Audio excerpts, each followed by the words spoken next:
you recognize this vehicle?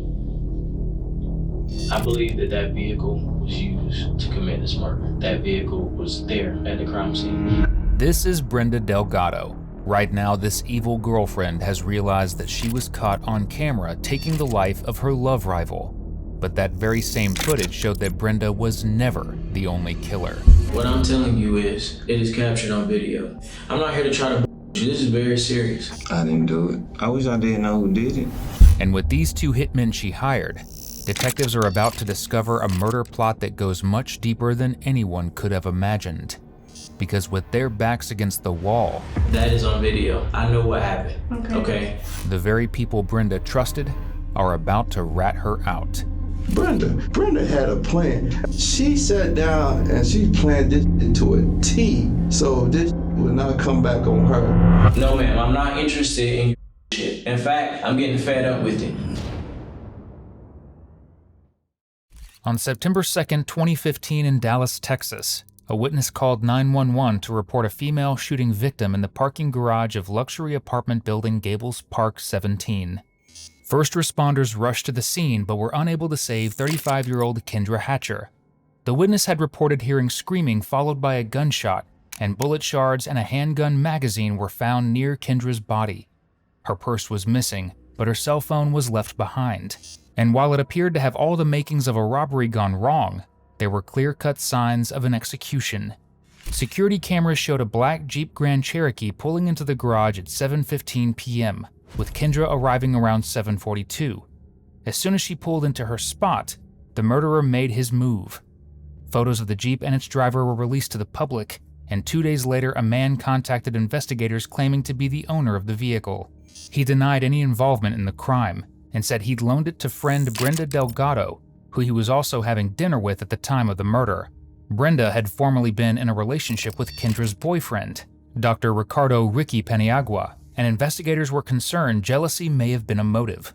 But as she's brought in for questioning, the story she tells detectives only begins to scratch the surface of an increasingly deep, dark, and tragic mystery.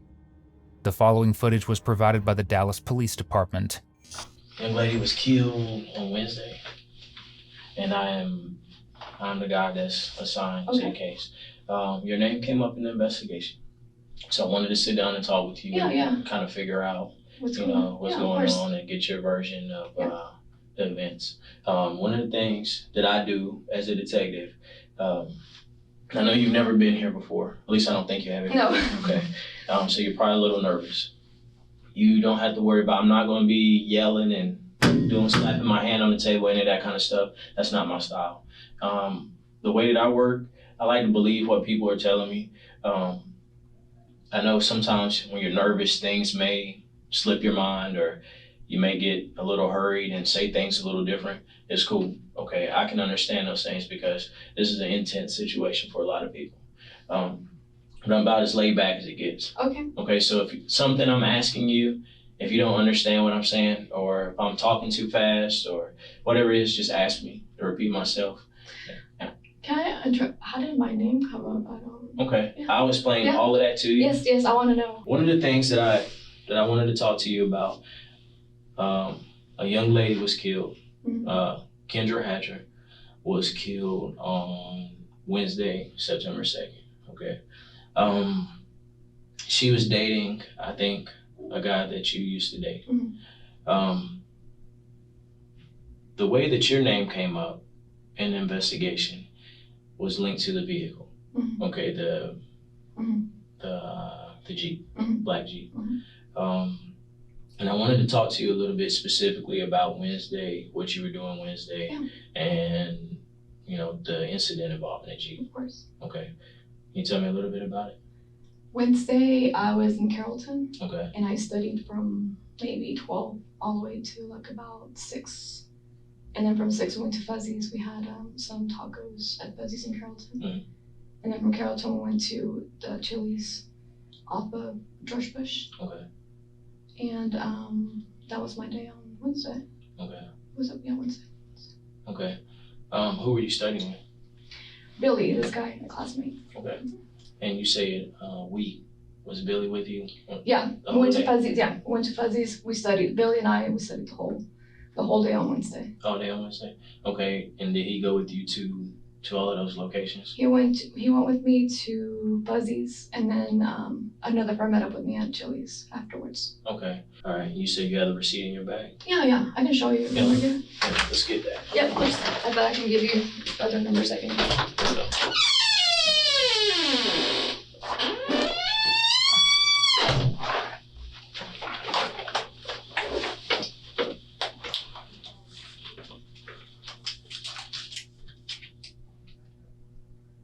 We closed out at 8. Actually, it was later. 8:57.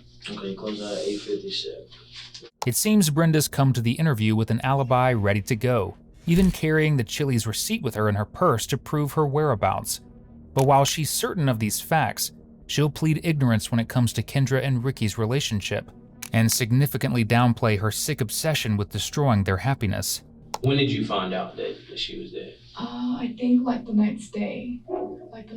Okay. Did you know who she was? No, I did not. Okay. So you didn't know that she I have was... no idea. No, I don't know who the girl is. Well, she dated... Do you know that who she dates currently?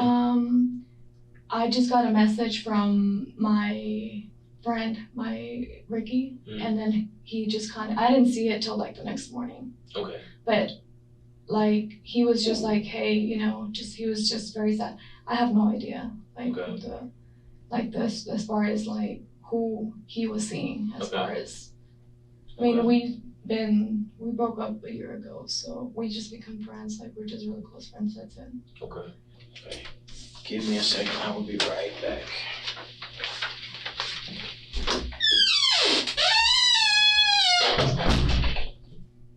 While Brenda insists she and Ricky ended on good terms, the truth is far more complicated. They'd met through a dating app while Ricky was going through his residency, and even briefly lived together over their 2.5-year relationship.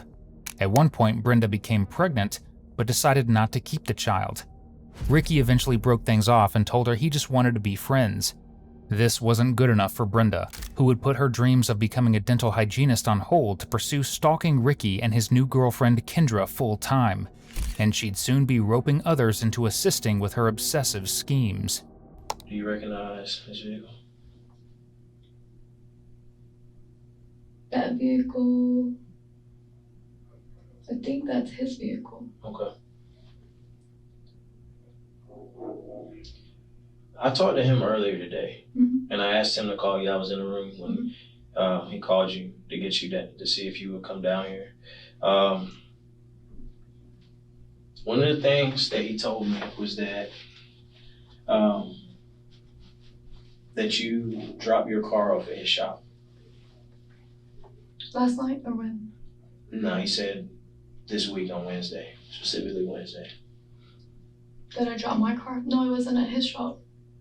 He said that, this is what he said. He said that you dropped your car off at his shop and that you borrowed a vehicle of his. No, it wasn't me. It was Crystal, the girl that took me. Okay. Because I didn't have a car. So did Crystal borrow a vehicle? Yes. Crystal borrowed her vehicle to take me to the library.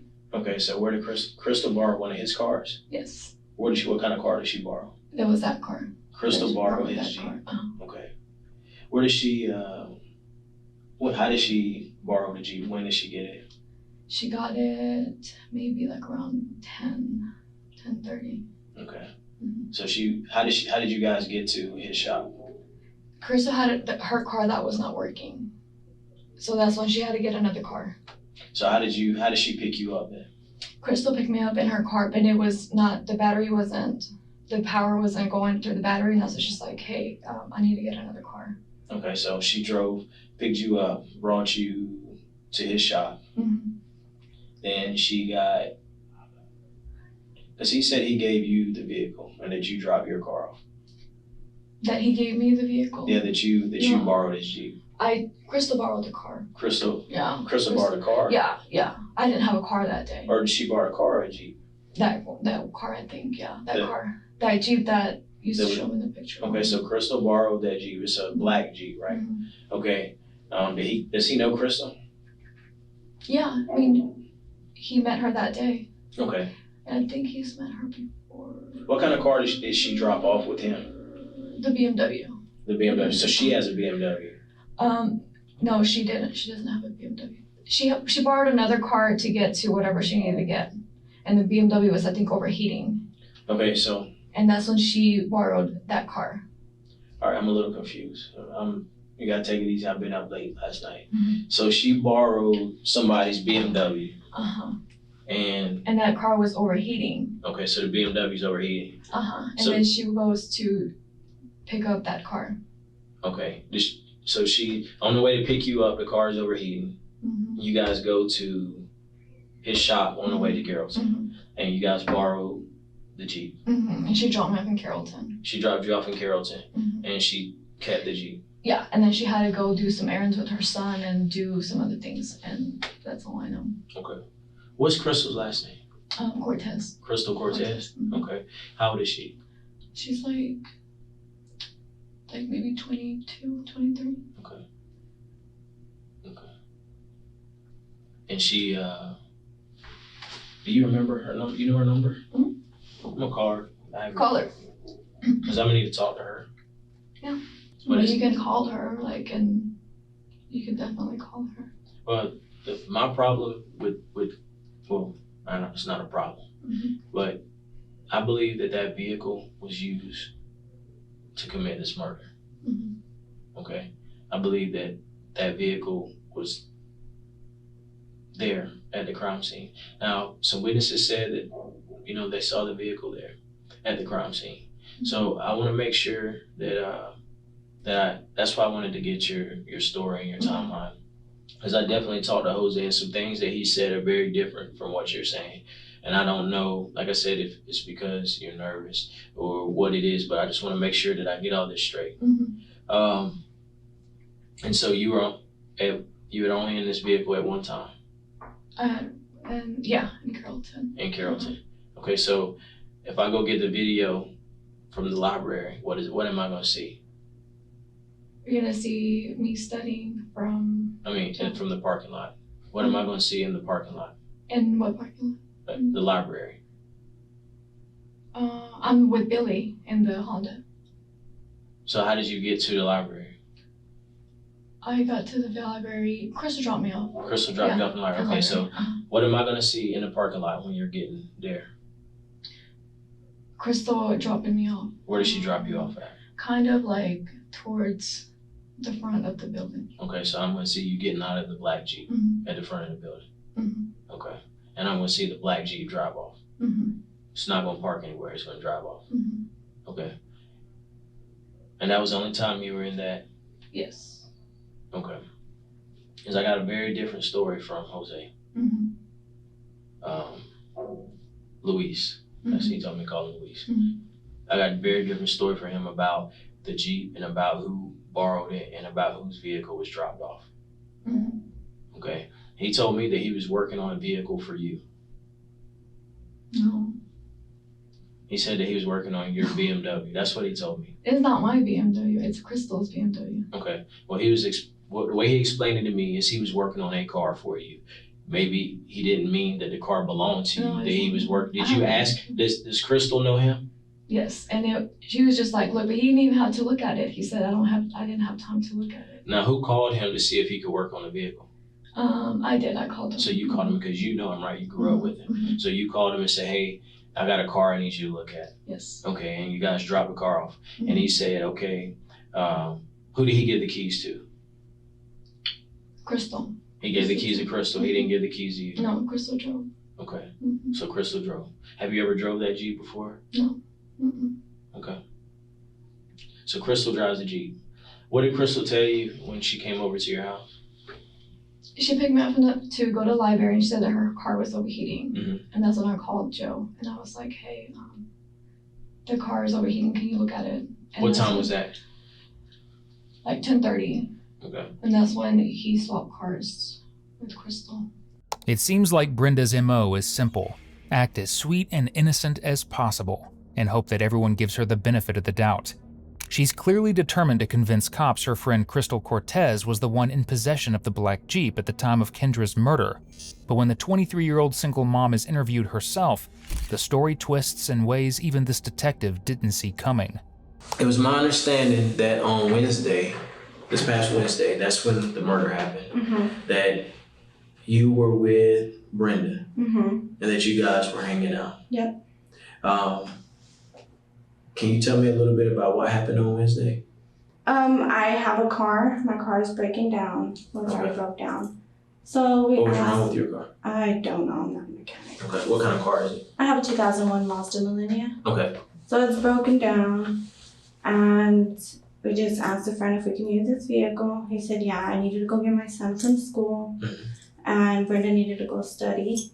So. And what day is this? Wednesday. Wednesday. All right, what time is all this happening? After school, I gets out like around 3 o'clock. Okay. Went to go pick him up, went to go Sonic, went to go take Brenda where she needed to go. And then afterwards, my son wanted to go to the park. So I thought, okay, fine, we'll go to the park. And he lives downtown, so yes, I was in downtown at that time frame. Yes, I was in the parking lot at the time frame.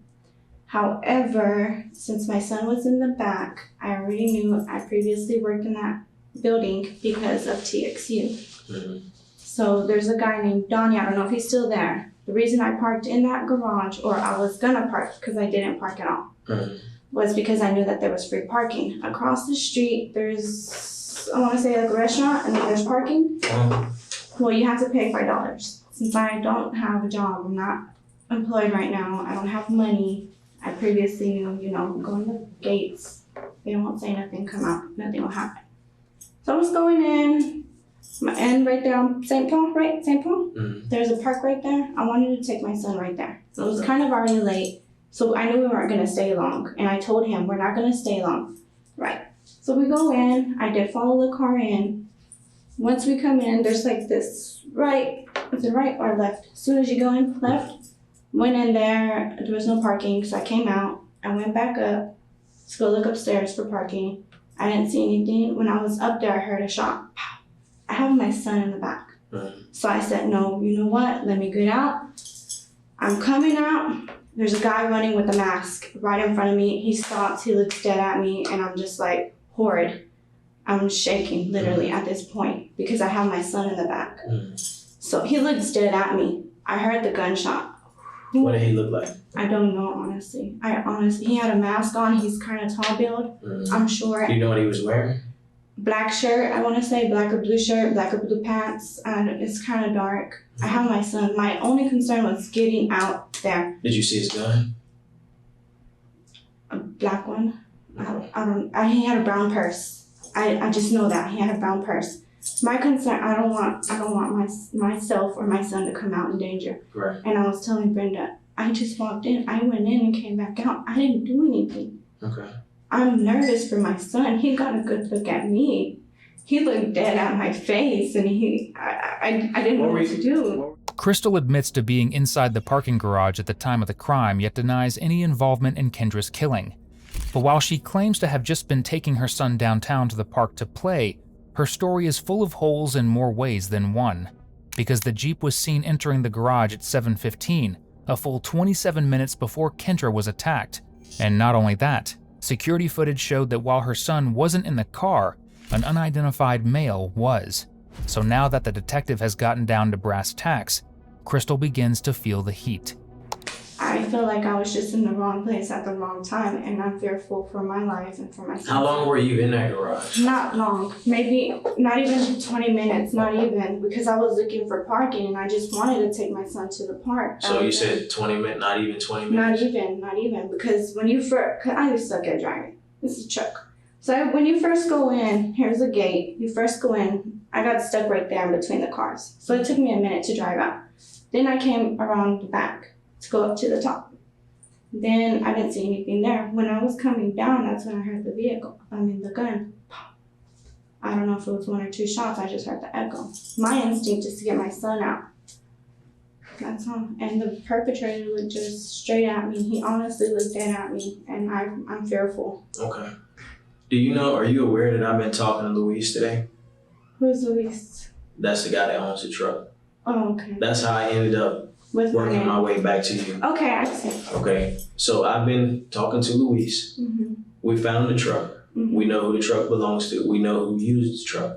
Mm-hmm. Okay, before I knew any of that, I knew that a truck was at my crime scene because there are cameras inside this garage. Right. Okay. Right. So after I talked to Luis, I ended up talking to Brenda. Okay. After I talked to Brenda, my partner went to go pick you up. Mm-hmm. Okay. This is the thing. Okay. I know that maybe you're nervous. Maybe you're a little anxious about this investigation. The most important thing that you can do for yourself and for your kid is to tell the truth. Okay? This is where we're at with this investigation. I know what happened. Okay? I'm fully aware of what happened, and I know where you were parked at when this incident happened. Okay, I wasn't parked though. Okay? That is on video. It is on video. Where was I parked then? Because next to a red car. I didn't see a red car. The There only was a thing red that I car. was coming out. You were parked next to a red car in the second parking spot. No, it wasn't. I was pulling out of the vehicle. That's it. The No. only thing is, That's not gonna work. This vehicle was parked on the first floor going down near the ramp going from P1 to P2. because I went to P2, but I just came in and out. And honestly, I had my son in there. I did. I don't have anything to hide, honestly. Okay. I looked at the perpetrator. I know what I'm telling you is that it is captured on video. I understand. Okay, I'm not looking at me. I'm not that. I'm not making this up. I'm not here to try to pull your leg. I'm not here to try to bullshit you. This is very serious. I understand. Okay? And you in the position that I don't want you to fall in. I want to be able to trust you, and I want to be able to believe you. And I know that what you're telling me is not true. I knew that on the first night that I started working this investigation. The first time I looked at this video, what you're telling me is not the truth. Okay? I did go in the parking lot, like I said. I had my son in the back, like I said. Perpetrator saw me. Yes, he did. Who else was in the vehicle with you? Just my son, and he was asleep in the back, honestly. No. That's not going to work either. Nobody was in the vehicle. The thing that I need for you to understand is that there were people in this parking garage. Right. Okay? Here, I feel like I don't like all this stuff in this room. I understand. I want to feel like, because I don't think you... I understand what's going on, and I'm just fearful for my life. He did put the gun to my head. Okay, I'm sorry. He did. Okay. I'm fearful for my life. Who put a gun to your head? I don't know his name. I don't know nothing about him. I don't know anything. You can check I can take a polygraph. I'm willing to, honestly. Okay. Well, tell me about what happened. I need to know the truth. That's what I'm here for. Okay. Look, so I give you my word. I'm not going to let anybody hurt you. Okay. Okay. I'm scared for my life, okay. honestly. Well, tell me. I'm scared for my son's life. I don't want to be identified. I don't know who this guy is. Honestly, I don't. Okay. Well, tell me what happened. Okay. I'm pulling in the parking lot. Mm-hmm. Before I pull in, right there by the Mesoamerica, the guy gets in my seat and he puts the gun right here. My son's in the back. My son is in the back. My instinct is I'm just shocked and nervous as anybody else. My instinct, he's like, don't look at me, don't say anything to me, nothing will happen to you or your kid. Honestly, I'm willing to take a polygraph, I'm willing to do whatever it takes to get this person. Because I'm fearful for my life and I'm fearful for my son's life. Okay.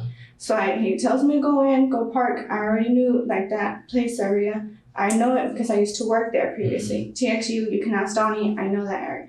So I go in, I park, I want somebody to see me because he has a gun right here. Mm-hmm.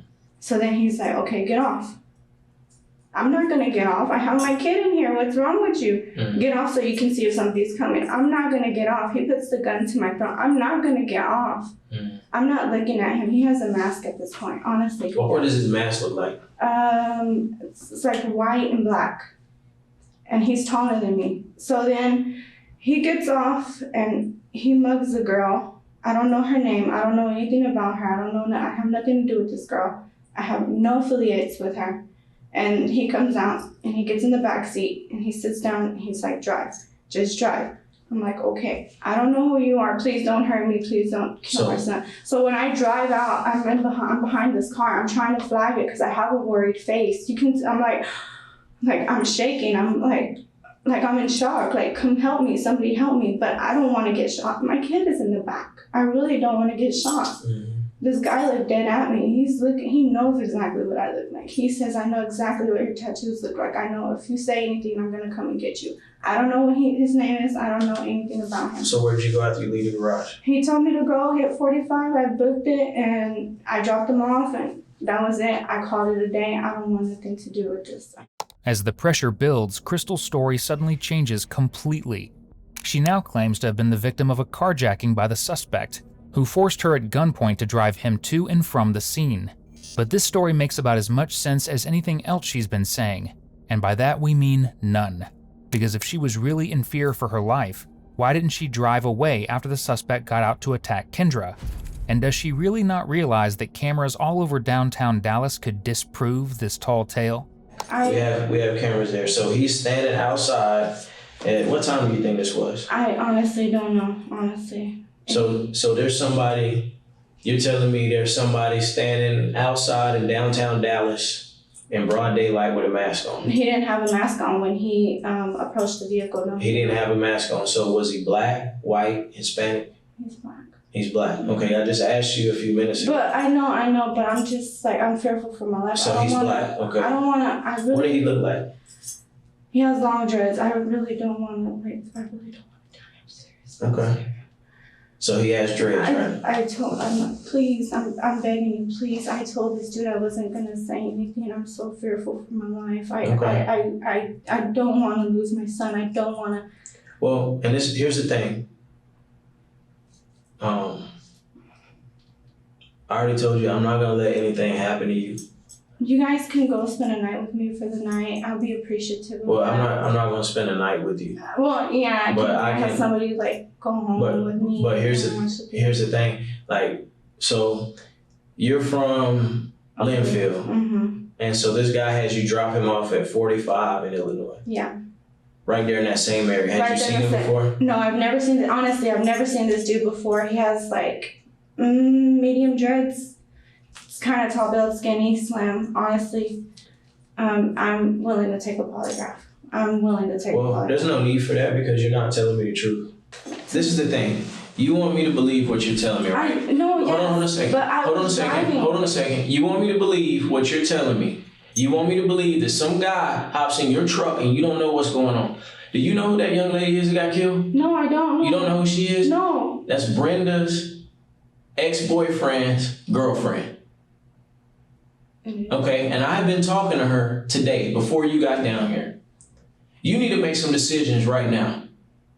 You need to decide if you love your son the way you say you love your son, then you need to tell the truth. I'm telling you. No, you're not. I didn't. This is what's gonna happen. And I drove out. I honestly did, but I did not let this guy touch the steering wheel at all. I'm telling you. This is what's gonna happen. I'm about to be done talking to you. I understand. I'm about to be done, and I don't want that to happen because I don't think you understand what's going on here. I do understand what's going on. I'm trying to give you everything. You were inside a vehicle that was used in a murder. Why didn't you call 911 once you found out this happened? Because I didn't know it was on the news until yesterday that I found out. I mean, you knew somebody got shot. I'm scared for my life. You were not in any panic. Not one time did you honk your horn. Not one time did you flash your lights. Not one time did you make any motions for anybody to try to help you. I understand. You pull into an enclosed space, into a parking garage, and you expect for me to believe. I'm telling you right now, I don't believe this bullshit. You're telling me that you pulled in this garage into a cage and to sit here with a guy pointing a gun at you and your baby, and you think I'm going to believe that? Nobody will believe that. Me or anybody else that hears this. I understand. Nobody is going to believe that. I understand. I understand completely, but like I said, I don't have anything. You can polygraph me, you can test me. You keep talking about a polygraph, and you said that earlier. And if I would have polygraphed you then, you would have failed because you were lying, and you're lying now. Okay, I understand. When you came in, you came in here lying to me. I didn't lie at all. You came in here lying. I have nothing to hide. I really don't. You came in. I want to help you guys with everything. Honestly, I do. You say that? No, I do. You say that? I do. But do you understand that you were driving a vehicle that was used in a murder? I do understand. Do you understand that? Jail for that. Do you understand that There's more to this story. I understand that. I know that there's more to the story. And what I'm trying to tell you, what was the first thing that I told you when I said my job is to protect people? Protect people that sometimes aren't smart enough to protect themselves. Right. How old are you? I'm 23. 23, you're very young. You're very young. This is people that go to jail for murder go to jail for a long time. I know. And so what I'm telling you is this story that you're telling me is not gonna work. There are witnesses in this inside this building. Right. Okay? There's cameras. People were walking dogs that were out. There were cars passing people inside the garage. There were cars going in and out. I mean, it was busy. It was broad daylight. Right. I know what time it was. I know, but I honestly. This is not gonna work. I understand. Young lady, you don't understand. Whoever you're protecting is not more important than your son. That is not a decision I can make for you. Right. That's something that you're gonna have to make for yourself. Can I take you to the people in the Royal Crest Apartments where I took him? I need to know who he is. I don't know his name, honestly. I need to know what you were doing there, because you still haven't told me what you were doing there. This lady was not picked out randomly. Right, I understand. She was not picked out randomly. So can you take me to Royal Crest to feed me some more bullshit? No, ma'am. I'm not interested in your bullshit. In fact, I'm getting fed up with it. But what I'm telling you is that this lady wasn't randomly killed. You thinking Brenda set it up or what? All I'm telling you is that she was not randomly killed. And I didn't say that. I didn't say what I think. I know, I understand. But I will tell you that this is not a random deal. And you have to either decide who is going to speak on your behalf. Because I can tell you what I've been told already, it's not good for you. Right. It's not good for you. Right. There's a reason why everything happens. I understand. There is. There's a reason why things happen. My job is not just to pick people up and put people in jail. Right. My job is to find the truth. Right. I understand. And I'm going to find the truth. And I'm going to, that's what my job is. Or anybody else, I understand. Well, what I want to know from you is why? I want to know why this happened. And it is very important for you. I want you to understand that this day is a very important day for you. This meeting that me and you are having right now is very important. At 23, I don't know if I would have understood how important this conversation that me and you are having.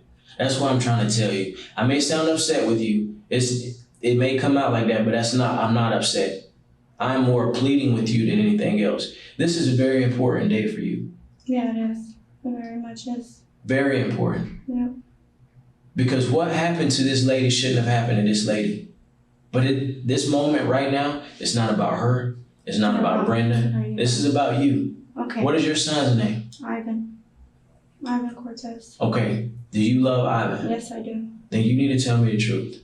Despite Crystal's story-defying belief, she seems to be sticking to it, at least for now.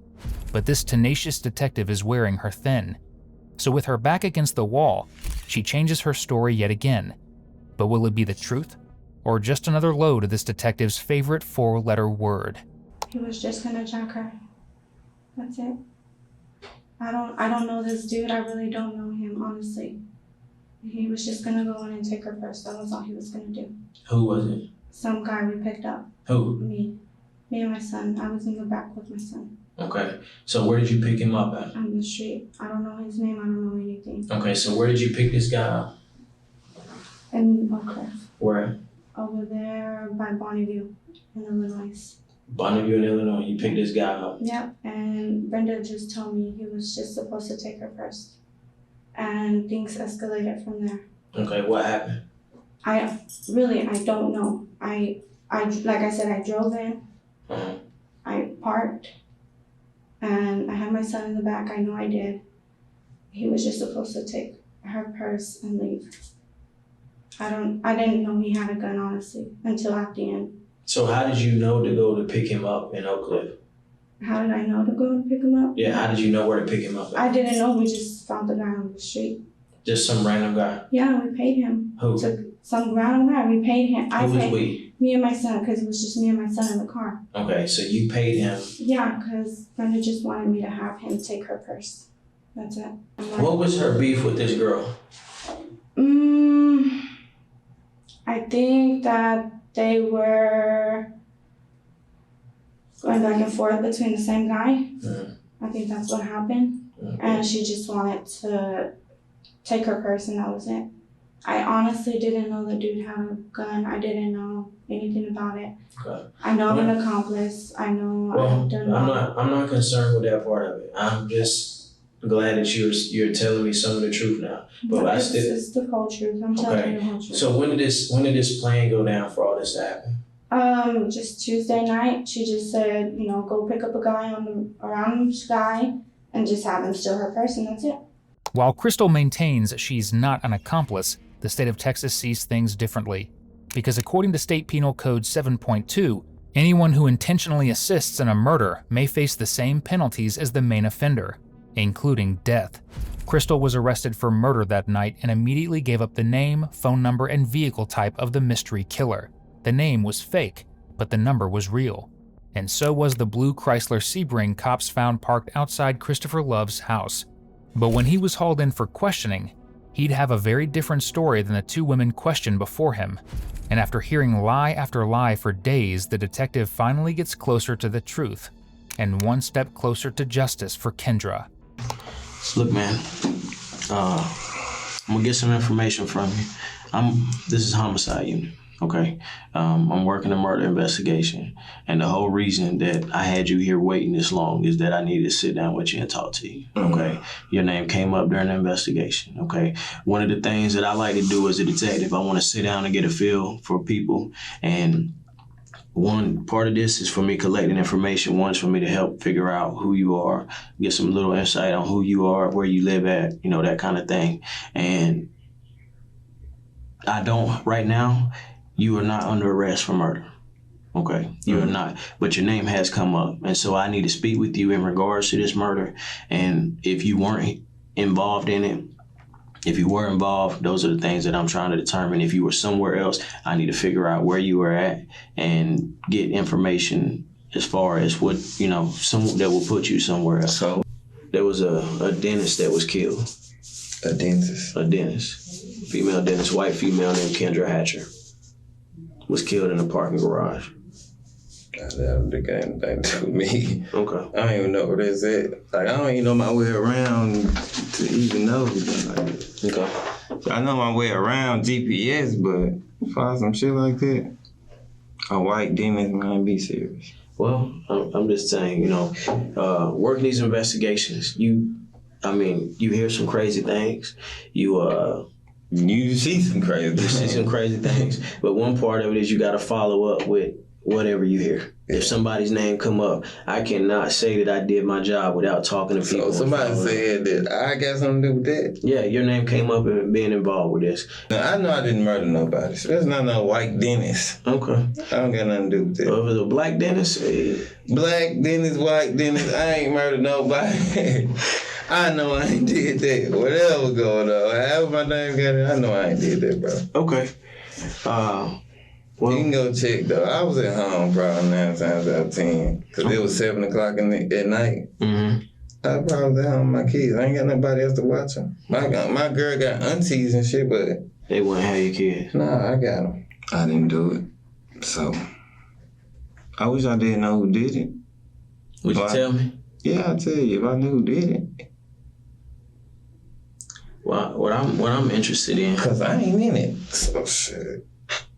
What I'm interested in is how your phone number would end up in these girls' phones. I ain't no telling. Probably weed.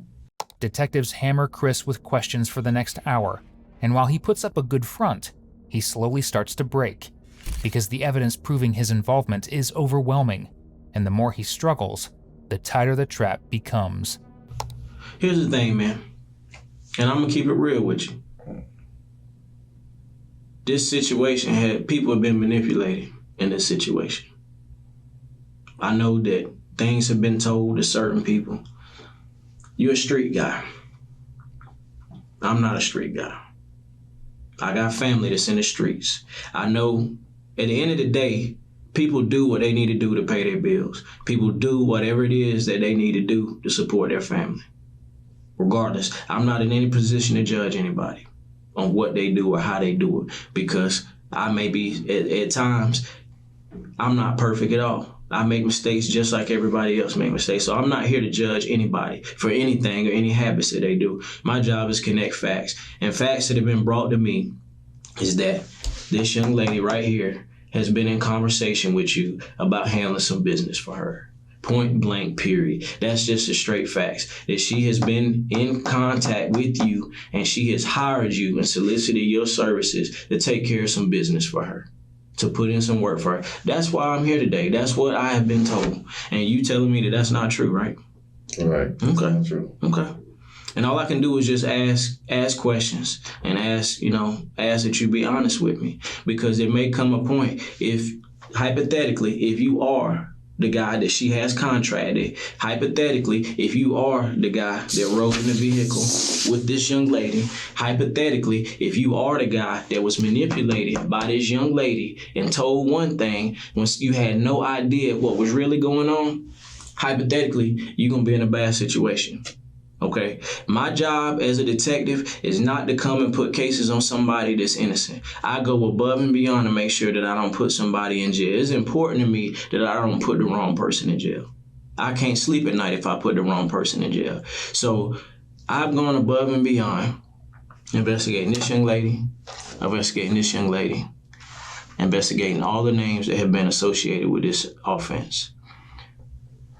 To the young man that is involved in this, that happened to pull the trigger, that happened to kill this young lady, I feel sorry for him. I feel sorry for his family. I don't feel sorry for him because he killed a young lady, because he still did it. But I feel sorry for him because he wasn't given all the truth at the time when he committed it. Mm-hmm. That somebody pulled the wool over his eyes. There is no cartel tied in this. There is no cartel. Claiming she was connected to an infamous drug cartel, Brenda offered to pay Chris in drugs and cash to carry out the hit. But it was all a lie, and when she made bail after being arrested for a traffic ticket on September 5th, she boarded a bus and fled to Mexico. She was put on the FBI's 10 Most Wanted list, and a $100,000 reward was offered for information leading to her arrest. And I guess you figure since Brenda is out of town on the run, trust me, she ain't far from being where you at in this room. You said she would? On the go, out of town. Oh, you trying to say she on the run? Yeah, she on the go. We'll keep it real. You don't sit here and lie to you and say, oh yeah, she's at home. I don't know. Go, because she knows she done put some shit in motion, and when she hoping that you don't talk. She hoping that y'all don't say anything because it won't lead back to her. But then she got a game plan is if it does lead back to her, she gonna deflect it like she did with this young lady who's already in jail. How you think we end up getting that girl? Brenda. Brenda had a plan. And honestly, I admire Brenda because she thought shit out before she put it in play. She sat down and she planned this shit to a T, so this shit would not come back on her. And I don't think some of the shit that unraveled, I don't think she realized she wasn't planning for it to go that way. But she set this shit up so sweet, to a point where you can mention her name, but she said everything together where it would never come back to her. She thought she was a mouse. She thought. So what y'all need is the killer to get her. Well. Basically, the killer gonna get her. Yeah, the killer gonna get her. Well, the killer just gonna get all of it himself. Yeah. Basically. But it's not necessary. Because it's other avenues you can take to get her, and she'll be a good witness towards the killer. You know how the state do. Yeah. They flip her in a minute and make her a witness, even though she put everything in motion. It's the justice system. Everybody but the killer can be flipped. It's the justice system. I know. You know? Well, that's not true. I'm not mad about this. That's not true. The killer can help get hurt. The main He going to jail. He going to jail. Listen to me. The main point of this, you have to look at the overall picture. The main point of this, how did this get started? Even though the killer acted out the crime, but who got the ball started? If this main person would have never put it in play, none of this would have happened. Mm-hmm. So you can look at it as in two phases. You can look at it as the killer is the killer.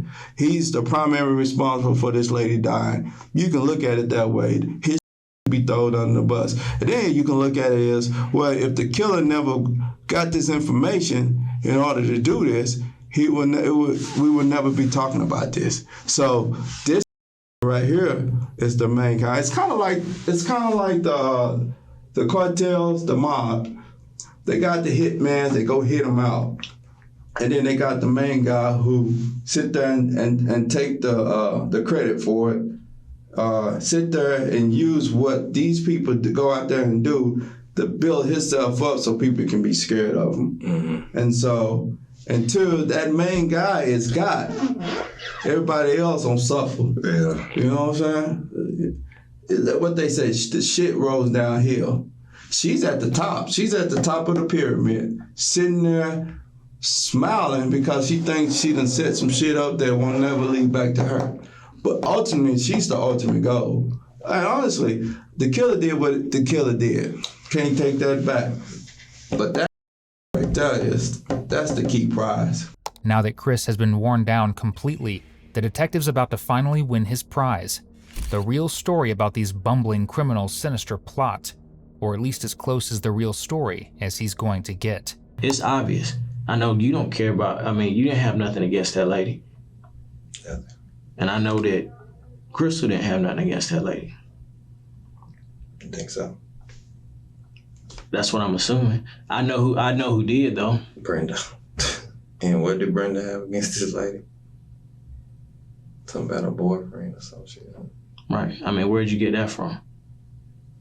I seen it on the news. Okay. On the television or on your phone? On my phone. What were you told? What did she tell you? She didn't tell me shit, really. It was just like, go take this for the cartel and I'm gonna pay you. All I did was snatch the lady purse. And she started fighting me, so I wasn't a cop shot her. Crystal. Okay. I just jumped in the back seat and we left. So she gets out her car. You jumped out to snatch her purse? Yeah. I did snatch it. Okay. What kind of purse was it? Like a purse. I think it was green. I think. I really don't know what kind of purse it was. I know I snatched that purse though. I was promised a lot of drugs to take an ID, in which I couldn't go in a purse and get an ID, so I took the whole thing. I ain't know the lady was gonna jumping on me and shit.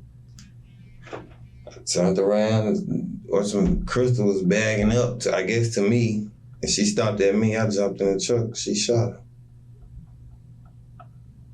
Now, where did we ended up bagging up and going the wrong way and turning back around again because she didn't know where was going. There was some more stuff taken besides a purse. That's all I took was a purse. Threw that shit in the front seat. I laid in the back. I ain't even get nothing out of it. Nothing. After that, I was just thinking like, damn, I got myself caught up in some shit. So I had to drop me. Where'd she drop you off at? At Walmart. By Walmart on the corner.